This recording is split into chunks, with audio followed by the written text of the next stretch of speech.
killing them. God damn, bro. Yeah, this party, they're doing over $800 billion in Medicaid cuts. Medicaid is healthcare for low-income people and disabled people. I could not imagine a thing more directly at odds with the good things that Jesus says.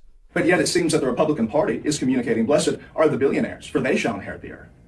This seems very contradictory. Antichrist, in the sense. I'm very clear. Christian nationalism is false teaching. The idea that Christians should seek to conquer their neighbor by conquering the government. What I see with Jesus is he's always protecting people from being encroached upon by religious law that would seek to dehumanize them, cast them aside, and disenfranchise them. I don't see that happening today with the Democrats, but I do see that happening with Republican policy. I've seen within Wilson County what I would call these bastions for Republican politics go on full campaigns, have Sundays fully campaigning for the current administration leading up to the election. And I think the reason for that has to do probably with donors and tithing. I just saw that the Wilson County Republican Party is going to have Matt Gaetz here to speak in Lebanon. And their blurb that they had on their advertisement for this is, a man who stands up for conservative family values. Now tell me how a man who is just being investigated by Congress for potentially there being evidence that he had sex with a minor, he stands up for family values. It's not my family value. The family values I see coming from the Wilson County Democratic Party in terms of local politics, who do care about what it looks like to live day to day in the life of just a common person, you and I. What it looks like is there's no public policy that's actually supporting, within Tennessee, coming from the Republicans, just your common person like you and I, or those amongst us who are trying to get by, who live in the trailer park down the road. And not to mention the immigrants, who Jesus says, welcome the stranger. The Bible tells us to welcome the stranger as one of your own. I think that some of their misconceptions is that whoever can judge their neighbor the loudest, their neighbor's lifestyle the loudest, or whatever have you, is the most faithful. What I see with Jesus is he's not someone that reduces space. He's not someone who's exclusive. He's someone who's inclusive.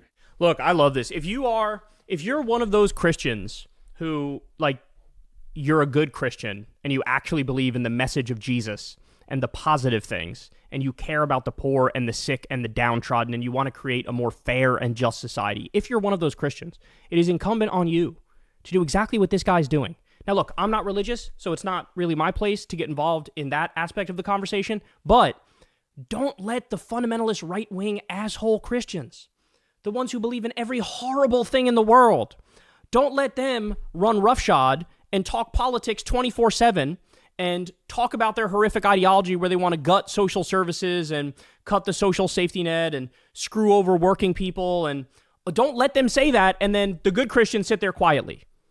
If you're going to be a Christian and you're a good Christian, use the positive parts of the message. Get involved in the debate, in the discussion. Explain to them that actually, no, based on the text, you're fucking wrong. You're wrong. This is the reality.